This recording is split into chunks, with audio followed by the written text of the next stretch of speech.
Muy buenas noches, jóvenes, ¿cómo están? Los saludo en el amor del Señor, esperando que se puedan encontrar bien, que puedan estar bien de todo lo que acontece debido a este tema de la cuarentena, principalmente en nuestro país, y rogando al Señor que prontamente se pueda comenzar a regularizar este tema y comencemos ya con el plano, las medidas para poder reunirnos en la iglesia, esa es la idea. Entendemos que es un acto de prudencia y que lo hacemos principalmente eh, por, por el amor al prójimo y a las demás personas. Hemos tenido ya meses de comunión en línea y la verdad es que ha sido maravilloso como el mensaje ha llegado a muchos lugares, ha llegado a muchos rincones y este evangelio se ha expandido por todo el mundo. Y es lo que tiene que seguir haciéndose. Estoy seguro que es parte de la voluntad de Dios de que todos podamos hacer discípulos a todas las naciones y este medio que es el Internet puede llegar a cumplir esa función. Hoy día vamos a estudiar, como estamos en la serie de estudios tituladas Noah, nosotros oramos así, vamos a estudiar por su voluntad. Nosotros oramos así por su voluntad. Según lo que nos enseña el libro de Mateos, capítulo 6. Me acompaña rápidamente al libro de Mateos capítulo 6 y repasamos un poco el texto que deberíamos sabernos de memoria, que es cuando Jesús plantea y presenta el modelo de oración. Mateo 6, versículos del 9 en adelante, dice la palabra de Dios así: Vosotros pues oraréis así: Padre nuestro que estás en los cielos, santificado sea tu nombre.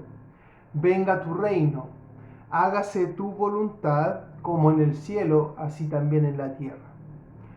Y esta es la parte que vamos a estudiar hoy. Ya hemos estudiado con respecto a la morada de Dios que se encuentra en los cielos, hemos estudiado con respecto a la santidad de su nombre, que su nombre sea santificado, hemos estudiado con respecto a su venida y hoy vamos a estudiar con respecto a su voluntad. Nosotros oramos así por su voluntad. Dice el texto específicamente que vamos a estudiar: hágase tu voluntad como en el cielo, así también en la tierra. Hágase tu voluntad como en el cielo, así también en la tierra. ¿Qué tiene de interesante o qué es lo importante que tenemos que saber acá nosotros? Lo que tenemos que saber, y lo primero y lo clave que vamos a entender para poder comprender lo que Jesús nos quiere enseñar y por qué nos incentiva a que oremos de esta manera, principalmente, está en las primeras tres palabras: hágase tu voluntad. Entendemos el hágase, esta palabra, como algo que se quiere cumplir o que se debe de cumplir, algo que queremos o algo que tiene que realizarse. Por eso es el hágase, hágase que todos podamos reunirnos, que todos los jóvenes puedan estar viendo este video. Eso es algo que debería estar en unanimidad, o sea, no debería ningún joven perderse la predicación, por ejemplo, porque tienen todas las posibilidades, a no ser de que ya no tenga internet, ni le queden datos, ninguna cosa, ya eso ya sería complicado, ya no podría hacerlo. Pero mientras tenga todos los medios, debería estar haciéndolo. Hágase que puedan ver todos el video. Esa sería como una orden que podría dar yo o una petición que podría dar yo. Lo que no está hablando Jesús entonces dice: hágase, que se haga tu voluntad. Cuando hablamos de la voluntad hablamos del deseo, hablamos de lo que alguien quiere, hablamos de lo que alguien desea, principalmente. Pero interesante que es el hágase tu voluntad. Aquí tenemos a alguien en específico a quien se le está pidiendo que quiero que se haga lo que tú quieras, quiero que se haga lo que tú desees, quiero que se haga lo que tú piensas. Y es principalmente Dios. Entonces, lo clave que tenemos que entender nosotros es el hágase tu voluntad, la tuya, lo que tú quieres, Señor, no la mía.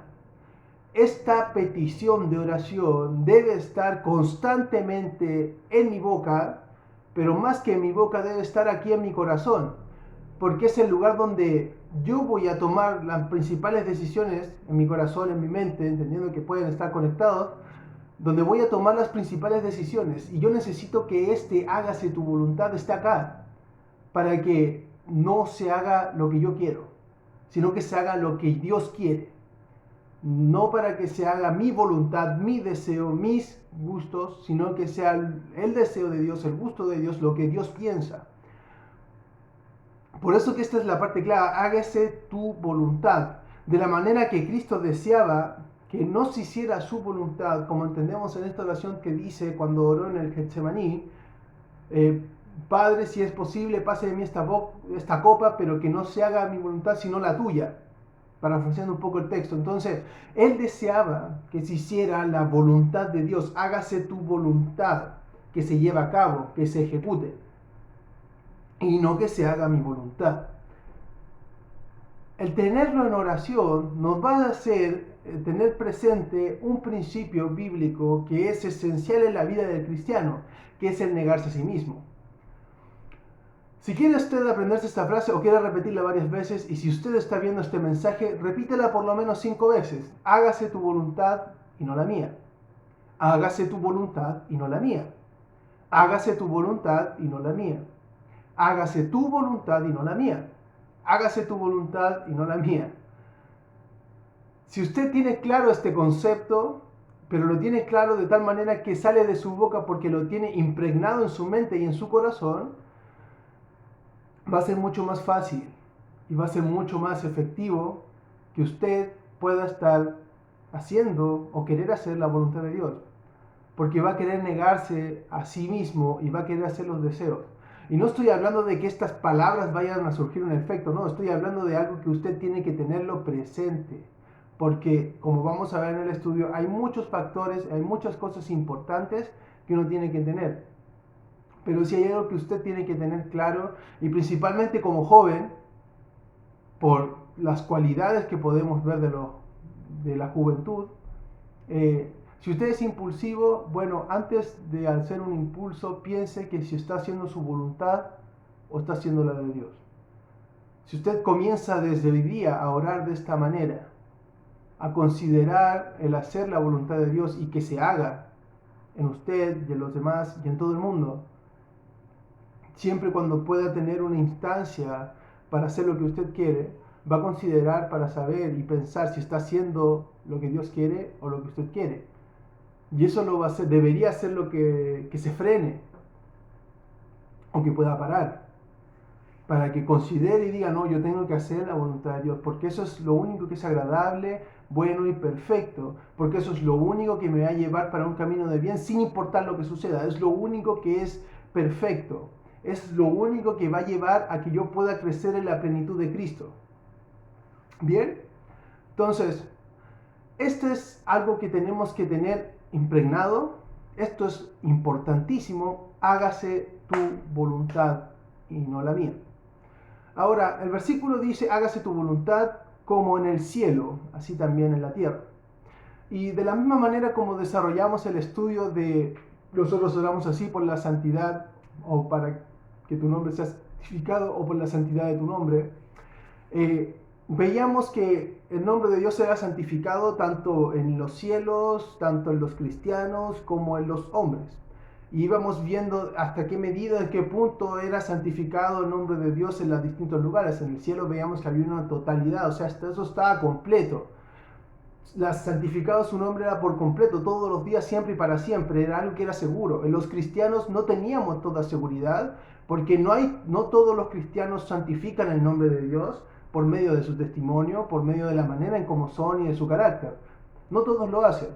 Y veíamos que en el mundo la gran mayoría no logra santificar el nombre de Dios, sino que hace lo contrario, lo blasfema, sino que hace lo contrario, lo basurea y está totalmente en contra de lo que Dios quiera, y veíamos corriendo y muchas cosas. Entonces, de la misma manera vamos a poder ver una separación en este estudio con respecto a su voluntad.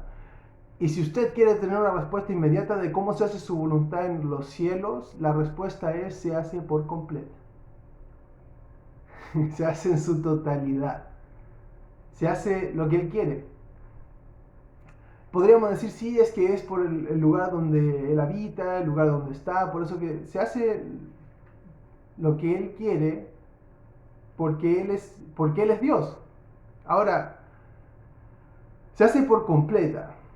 Algunas de las claves como para entender principalmente cómo es que esto se lleva a cabo, yo tomé algunos versículos para poder explicar y tomar y decir, mira, es aquí donde nosotros tenemos algunas claves de que se hace su voluntad por completa. Lo que Él dice se hace. Si nosotros tomamos a los seres espirituales o a los ángeles, nos vamos a dar cuenta que Él los gobierna y Él los manda. Aún a este ángel, que podríamos llamar Satanás, según lo dice el libro de Job, dice la palabra de Dios en el libro de Job, capítulo 1, versículo 6, dice, un día vinieron a presentarse delante de Jehová los hijos de Dios, entre los cuales les vino también Satanás. Vinieron a presentarse los ángeles delante de Dios. Y dijo Jehová a Satanás, ¿de dónde vienes? Respondiendo Satanás a Jehová, le dijo, de rodear la tierra y de andar por ella. Y Jehová dijo a Satanás, ¿no has considerado a mi siervo Job, que no hay otro como él en la tierra, varón perfecto y recto, temeroso de Dios y apartado del mal? Respondiendo Satanás a Jehová, dijo, ¿acaso teme Job a Dios de balde, o teme a Dios en vano, o lo teme sin razón? ¿No le has cercado alrededor a él, a su casa y a todo lo que tiene? Al trabajo de sus manos has dado bendición, por tanto sus bienes han aumentado en la tierra. Entonces Satanás comienza a decirle, no, realmente él no te teme por nada, él te teme porque tú lo has prosperado, porque tú le has dado cosas, porque tú le has dado riquezas. Entonces, ¿qué es lo que hace? Dice, pero extiende ahora tu mano y toca todo lo que tiene y verás si no blasfema contra ti en tu misma presencia. Versículo 12 dijo Jehová a Satanás, he aquí todo lo que tiene está en tu mano, solamente no pongas tu mano sobre él. Y salió Satanás de delante de Jehová. Entonces nos damos cuenta que él los manda, él los gobierna, él hace lo que él quiere con ellos, él les da las instrucciones, él les dice, mira, te doy todas las cosas, tócalo, puedes hacer lo que tú quieras, mover lo que tú quieras, pero su vida está guardada, su vida, eso ya está cubierto. Tú puedes mover sus bienes, su familia, y fue lo que efectivamente ocurrió con Job. Ocurrieron muchas desgracias en el momento con su ganado, sus criados, con sus hijos, con todo. Pero su vida quedó intacta. Esto fue por orden de Dios. Y todo fue gobernado por Dios, porque Él hace su voluntad como Él quiere. Ahora, otro texto dice, Él hace todo, y Él hace todas las cosas, y Él lo hace conforme a su voluntad. Nosotros no tenemos por qué o cuestionarlo o preguntarle. De hecho, en el mismo libro de Job, Job 38, cuando aparece después del discurso de Dios, hace aparición Jehová para hablar con Job, él comienza a decirle y él comienza a hablarle, pero comienza a nombrarle cosas, preguntándole si él realmente estaba en el lugar o él realmente estuvo en su posición, en la posición de Dios haciendo todas estas cosas. Entonces en Job 38, para leer algunos textos, dice versículo 4, ¿dónde estabas tú cuando yo fundaba la tierra? ¿Dónde? Házmelo saber si tienes inteligencia. ¿Quién ordenó sus medidas si lo sabes? Sabemos que todas estas cosas las hizo Dios conforme a su voluntad. Las medidas que le dio, el orden que le dio, el orden de la creación de las cosas en el libro de Génesis lo hizo perfectamente, pero en su voluntad, como Él quiso. Porque Él hace todas las cosas conforme a su voluntad. Él es Dios y Él es soberano. Entonces, comienza a realizarle todas estas preguntas, hay muchas preguntas que comienza a hacerle, sobre qué están fundadas sus bases, son quién puso su piedra angular, cuando alaban todas las estrellas del alba y se regocijan todos los hijos de Dios, quién encerró con puertas el mar cuando se derramaba, saliéndose de su seno. Entonces, comienza a hablarle y a decirle, oye, todas estas cosas las hice yo. Y efectivamente las hace Dios y las hizo Él y las hizo como Él quiso. Y fue perfecto. Y conforme a su voluntad, todo tiene un orden en el mundo. Todo tiene una manera increíble de realizarse. No sé mucho de biología, pero podríamos hablar un poco de lo que es la fotosíntesis de las plantas, la función específica que tiene la abeja, la manera como los animales se crían en base a su género, cómo el género de los animales tú lo puedes ver, o su especie, tú la puedes ver reflejada en los distintos tipos que hay. Puedes ver a un gato y a la vez puedes ver a un león y ambos pueden jugar de la misma manera porque ambos son felinos. Entonces, todo lo hizo de una manera increíble y lo hizo en base a su voluntad, como Él quiso. Otro texto en el libro de Apocalipsis, cuando están los ancianos que botan o derraman sus coronas delante de Él para poder adorarle, dice el libro de Apocalipsis, capítulo 4, dice, Versículo 11, Señor, digno eres de recibir la gloria y la honra y el poder, porque tú creaste todas las cosas y por tu voluntad existen y fueron creadas. Y esto nos da para dar la firmeza, por tu voluntad existen y fueron creadas. Tu voluntad y a tu voluntad fueron creadas todas las cosas, a tu voluntad existen, tú hiciste todo esto porque tú quisiste de la manera como tú quisiste. Y otro texto para afirmar un poco más que Dios hace su voluntad por completo en los cielos y en todo en general. Él hace todo lo que quiere en el Salmo 135.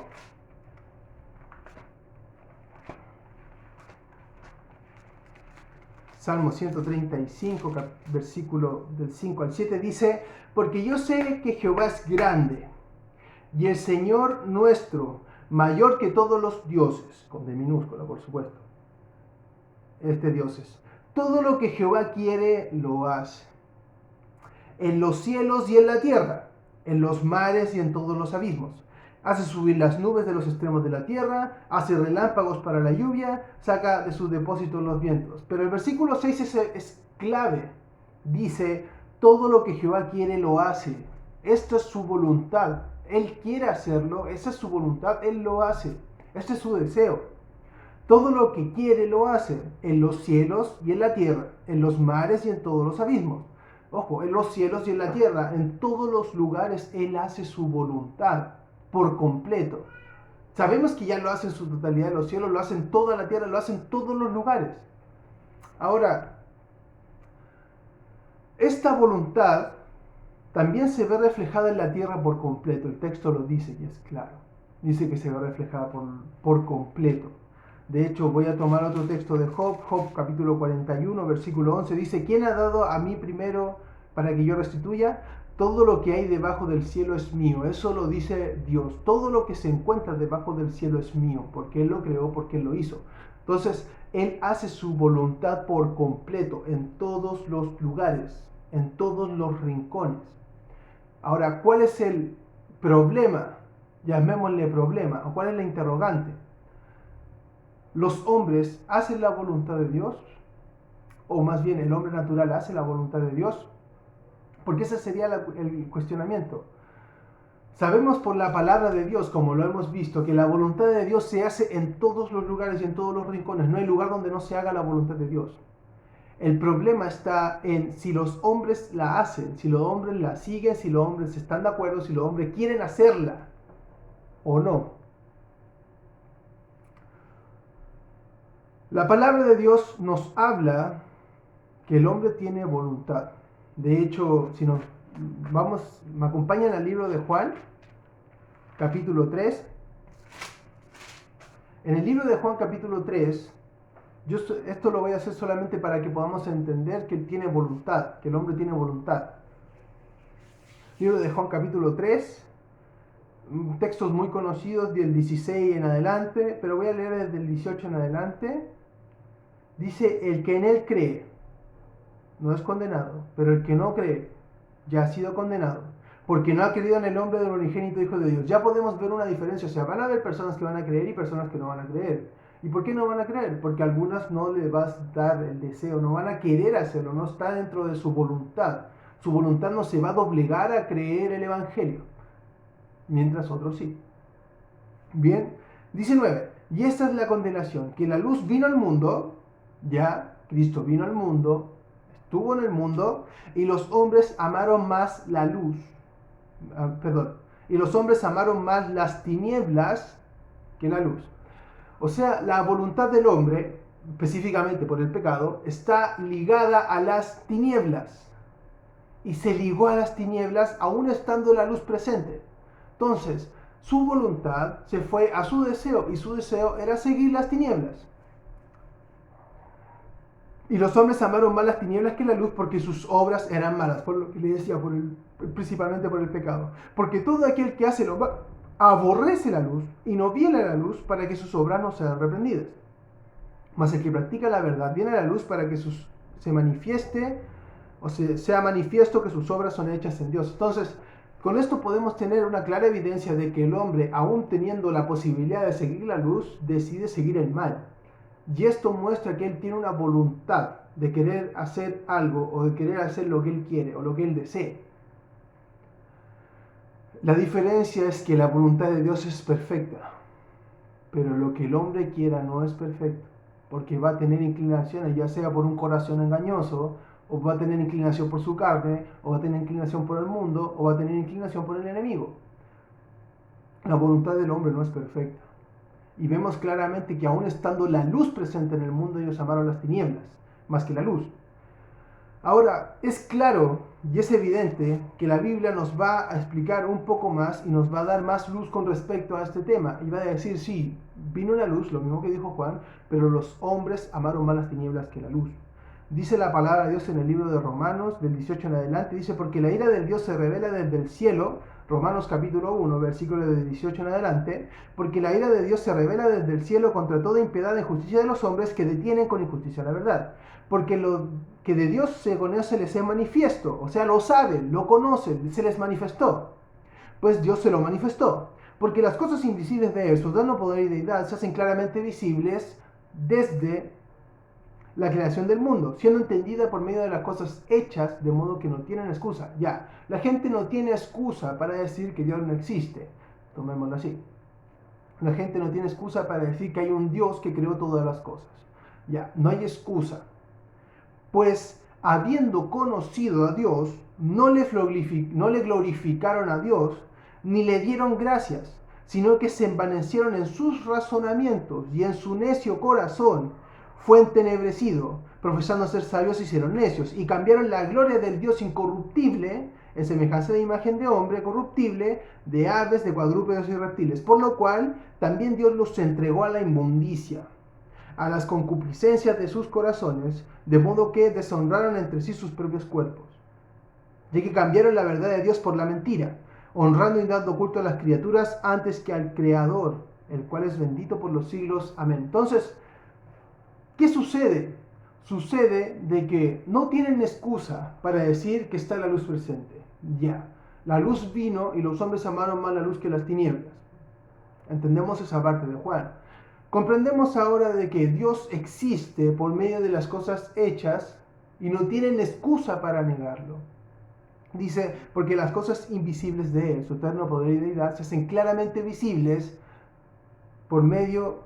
desde la creación del mundo, siendo entendidas por medio de las cosas hechas. O sea, Dios existe, Dios está, es evidente, pero el hombre decide hacer el deseo de su corazón, se envanece en sus torpes razonamientos, decide hacer su voluntad, a hacer lo que Dios quiere, hacer la voluntad de Dios, seguir a Dios, seguir la luz y ser para glorificación de Dios. Y llegan a hacer lo contrario, no glorifican a Dios, sino que glorifican a criaturas, glorifican a un montón de cosas, glorifican a estatuas, glorifican a cualquier hombre, le pueden hacer de ídolo, cualquier cosa le pueden glorificar, hablando específicamente de la idolatría. Pero nos damos cuenta de que el hombre en general no hace la voluntad de Dios, no quiere hacerla, se envanece, se entorpece, se enreda, ve la luz y se espanta, ve de Dios y se esconde, y aún no teniendo excusa, como dice la palabra de Dios, ellos, habiendo conocido a Dios, no le glorificaron como a Dios. Por eso, no tienen excusa, o sea, Dios existe, está claro. Si tú te consideras ateo, hay una cosa que es evidente, Dios existe. Y por más que tú quieras plantear la cosa que tú quieras, la palabra de Dios dice que no hay excusa para negarlo. O sea, si tú eres ateo es que conociste a Dios pero no quieres glorificarle. Y esa es la respuesta. No tenemos otra respuesta. Tú conoces de Dios, tú sabes que Dios existe, pero tú no quieres glorificarle, tú no quieres honrarle, tú no quieres escatimarlo, tú no quieres ponerle la estima de Dios, prefieres hacerlo cualquier otra cosa. Pero Dios sigue existiendo y esto está dentro de su voluntad. Entonces, el hombre natural no hace la voluntad de Dios, no hace lo que Dios quiere, hace lo que Él quiere, hace lo que a Él le place, hace lo que Él tiene ganas de hacer. Y aquí viene la parte importante o la cuestión más importante. ¿Y el hombre cristiano hace la voluntad de Dios? Y esa es una pregunta importante. Y es una pregunta que tú mismo tienes que responderte. ¿Tú haces la voluntad de Dios? ¿Haces lo que Dios te manda a hacer? Entendemos que hay una voluntad que Dios da por medio de su palabra que es para todo creyente. Uno de los textos claros en Tesalonicenses donde habla que es la voluntad de Dios la santificación. O sea, está dentro de su voluntad que todos nosotros como cristianos nos apartemos del pecado y nos dirijamos hacia Dios. Esto es santidad. Nos apartemos para Él, nos consagremos para Él. Esto está en su voluntad. ¿Lo estás haciendo o no? O podríamos decir que estamos en la misma lista de los hombres naturales que no hacen la voluntad de Dios.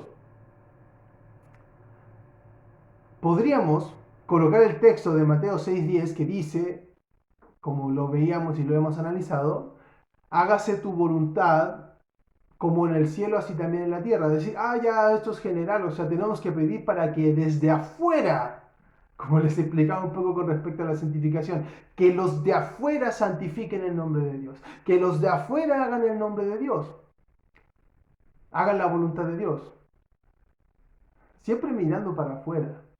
Pero ¿dónde está el que yo mire mi corazón y disponga de mi corazón a hacer la voluntad de Dios?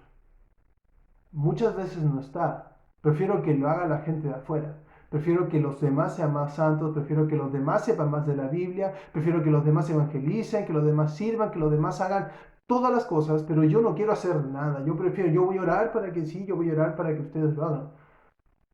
¿Será eso lo que nos está hablando Jesús? Principalmente el que nosotros llevemos en oración el hacer la voluntad de Dios, como le explicaba en un principio, es primero saber que se tiene que hacer la voluntad de alguien que no eres tú, sino que es de Dios. Hágase tu voluntad y no la mía. Teniendo este concepto claro y presente, yo voy a orar para que esto se lleve a cabo, y aún si tengo que moverme yo, porque voy a tener que moverme, voy a tener que salir de mi asiento y decir, oye, hay cosas que tengo que realizar, hay cosas que se tienen que hacer y se tienen que llevar a cabo porque está en la voluntad de Dios. Y yo quiero hacer tu voluntad y no la mía. Podríamos colocar este texto de Mateo 6:10 como algo general, pero para nosotros es importante tener en mente la voluntad de Dios. Ahora, ¿por qué el cristiano, en este caso, está en esta obligación? Primero, porque no somos nuestros. Si usted es efectivamente cristiano y si usted también le está tomando atención a los audios que estoy mandando en la clase de jóvenes, se va a dar cuenta que esto igual también va a comenzar a analizar su vida. Ya tocamos el punto con respecto a la Biblia y estamos tocando ahora el punto con respecto a la seguridad de la salvación. Entonces, si usted es cristiano, déjeme decirle, como dice la palabra de Dios en el libro de 1 Corintios capítulo 6, versículo 20, porque habéis sido comprados por precio. Habéis sido comprados. Y si nosotros hemos sido comprados, déjeme decirle que usted ya no se pertenece. Porque habéis sido comprados por precio. Glorificad pues a Dios en vuestro cuerpo y en vuestro espíritu, los cuales son de Dios. Si hay un motivo por el cual tú estás en la obligación de hacer la voluntad de Dios, es porque tú no te perteneces a ti. Si tú no te consideras cristiano, bueno, piensa tú y di, voy a hacer lo que quiera, aunque tampoco deberías hacerlo de esa manera. Pero tú, si eres cristiano, no pienses que no estás en la obligación de hacer la voluntad de Dios. Fuiste comprado. Y no fuiste comprado con dinero, no fuiste comprado con ¿cómo se llama esto? En una permuta. Fuiste comprado por sangre. Y fuiste comprado por sangre preciosa, que es la sangre de nuestro Señor Jesucristo. Es ya sea, hermano, y quizás uno de los motivos principales por el cual nosotros deberíamos hacer la voluntad de Dios es simplemente por acción de gracia. Ese es uno de los motivos. Voy a nombrar ese. Hay muchos motivos más, pero hay uno, acción de gracia. Porque ante la gracia de Dios, ante el regalo no merecido de la salvación, es, diría, lo mínimo que podríamos entregar. Una acción de gracia, hago tu voluntad, hago lo que tú quieres porque yo no me pertenezco a mí. te pertenezco a ti.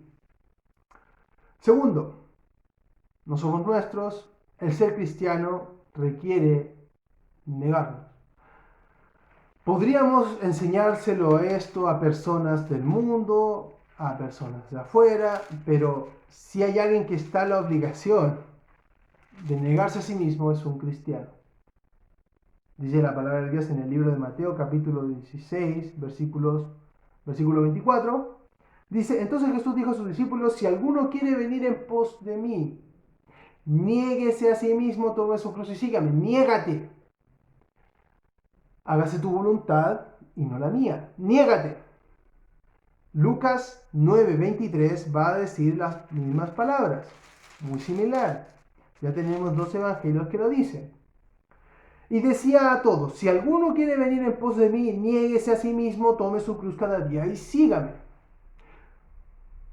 Un cristiano está en la obligación de negarse a sí mismo, porque ya entendimos lo primero, es que no somos nuestros, y como tú no eres tuyo y le perteneces a Dios, tienes que negarte para Él, que se haga su voluntad y no la tuya.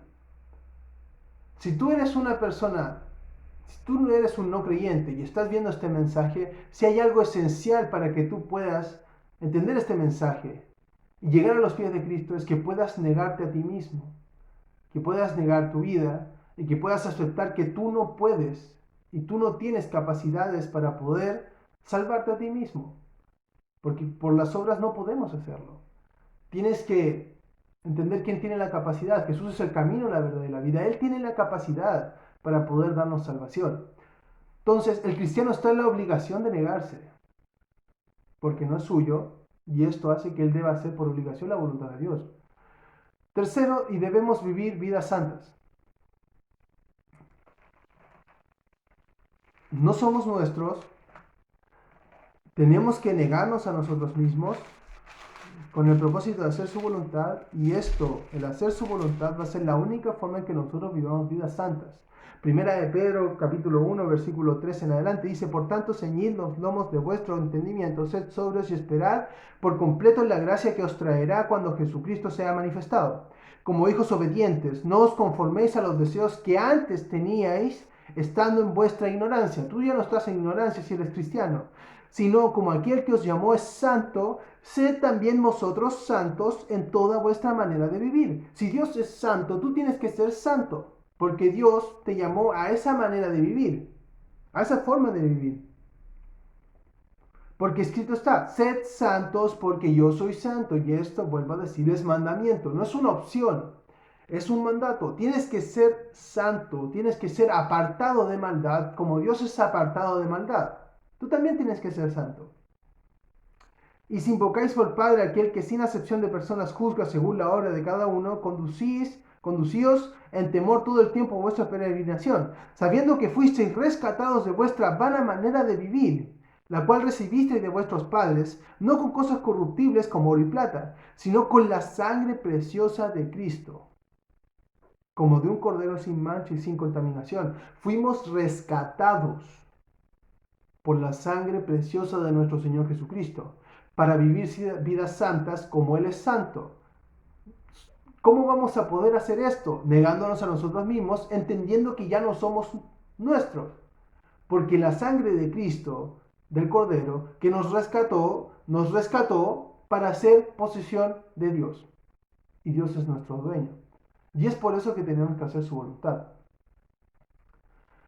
Solo siguiendo su voluntad tendremos garantía de estar haciendo las cosas que le agradan, pues solo de esta manera podremos saber cuál es su voluntad. Solo siguiendo su voluntad tendremos garantía, podremos estar seguros que estamos haciendo lo que le agrada a Dios. Y la manera de saber hacer su voluntad es, voy a nombrar solamente dos formas para poder entenderlo, pero todas estas formas están ligadas a la oración.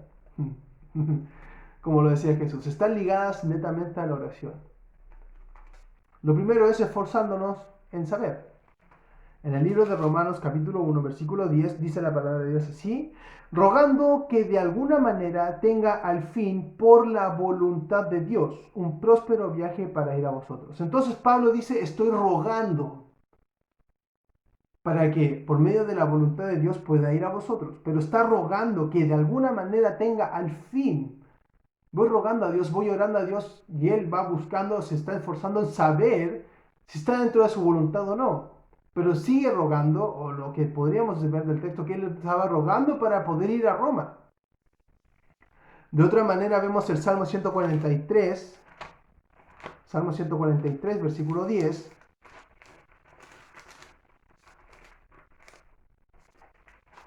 Salmo 43, versículo 10, dice: enséñame a hacer tu voluntad porque tú eres mi Dios, tu buen espíritu me guíe a tierra de rectitud. O sea, por medio de la oración es la única manera donde nosotros vamos a poder pedir a Dios que nos enseñe a hacer su voluntad. Y nos podemos esforzar y empezar a orar y orar y orar para saber qué es lo que quiere. Para saber, esforzarnos para saber, no esforzarnos para lograrlo. Porque esto depende de la voluntad de Dios. Por supuesto, si yo quiero comprarme, como lo da el ejemplo en un montón de si yo quiero comprarme un Play 4, que lo quería comprarme hace mucho tiempo, yo oro y oro y oro y oro. No por la constancia de la oración quiere decir que en algún momento se me conceda. Yo tengo que orar para saber si está en sus planes o no. Y me esfuerzo en oración para poder tener entendimiento con respecto a estas cosas. Pero es también por medio de la oración como yo voy a poder saber discernir si es o no es lo que Dios quiere. En el libro de Colosenses capítulo 1 versículo 9 dice la palabra de Dios así: por lo cual también nosotros, desde el día que lo oímos, no cesamos de orar por vosotros y de pedir que seáis llenos del conocimiento de su voluntad en toda sabiduría y de inteligencia. Entonces, dice Pablo, por lo cual también nosotros, desde el día en que oímos, o desde el día que escuchamos, que necesitaban de algunas cosas, no cesamos de orar por vosotros, para pedir que seáis llenos del conocimiento de su voluntad, para que puedan discernirla, para que puedan verla, también para que puedan saber cuál es. Y esta también es una forma de descubrir, por medio de la oración, la voluntad de Dios. Solamente que Pablo intercede para que los de su iglesia puedan saber, puedan conocer, puedan tener algún tipo de entendimiento con respecto a estas cosas. Entonces, la oración es clave. Y es por eso que Jesús lo deja en el modelo de oración. Hágase tu voluntad como en el cielo, así también en la tierra. Si bien el texto específicamente nos habla de una voluntad general, tenemos que entender de que, como lo analizamos en el primer estudio, dice, pues vosotros oraréis, o sea, vosotros tendréis una relación íntima conmigo acercándote a nosotros de esta manera. Orando de esta manera o por medio de la oración es como nosotros vamos a poder fortalecer la intimidad con nuestro Dios. Y uno de los puntos, como hemos tocado varios, es que nosotros en esta intimidad consideremos y deseemos que se haga su voluntad en la tierra, en nuestros hermanos, en mí. Que se haga su voluntad. La oración es clave para el discernimiento de la voluntad de Dios, para que en nuestras vidas esta sea la decisión. Si nosotros lo tenemos presente, va a ser algo que vamos a considerar en cada paso que vayamos a dar, en cada cosa que vayamos a hacer, sin olvidar que debemos rogar para que se haga su voluntad en los demás.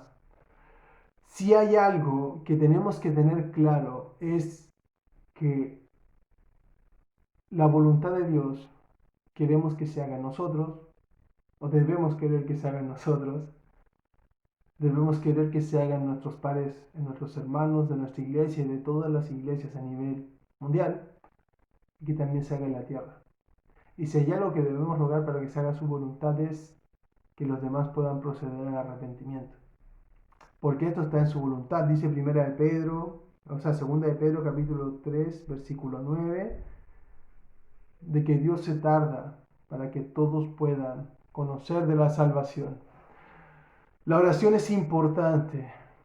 Jóvenes, debemos orar por su voluntad en nuestras vidas, en los demás, en la tierra, en el cielo, que la voluntad de Dios se haga. Y principalmente nosotros tenemos que entender que debemos hacerla y llevarla a cabo. Debemos considerar la oración para poder hacerla y efectuarla. Recuerde, hágase su voluntad, hágase tu voluntad y no la mía. Entonces, tenemos que comenzar a hacer la voluntad de Dios. Y para partir en esto tenemos que comenzar a orar para que se haga. Para saber discernir qué es lo que tenemos que hacer, saber discernir hacia dónde nos quiere dirigir y saber discernir hacia qué lugar nos quiere llevar. Este ha sido el mensaje que hemos tenido el día de hoy. Espero que haya sido de gran edificación para su vida. Si usted es la primera vez que ve este mensaje, le invito a contactarse, le invito a hablar con alguno de nosotros. Mi número, el número de mi esposa va a estar al final. Si usted quiere conocer más de Dios también, pero lo importante es que sepa que si hay algo que está dentro de la voluntad de Dios es que todos el que no creen puedan proceder al arrepentimiento para que puedan tener salvación. Jóvenes, espero que este mensaje haya sido de gran edificación para su vida. Los amo con todo mi corazón. Espero que se encuentren excelente, orando por ustedes para que puedan estar bien, deseándoles que estén firmes, que Dios los guarde, los cuide y los proteja.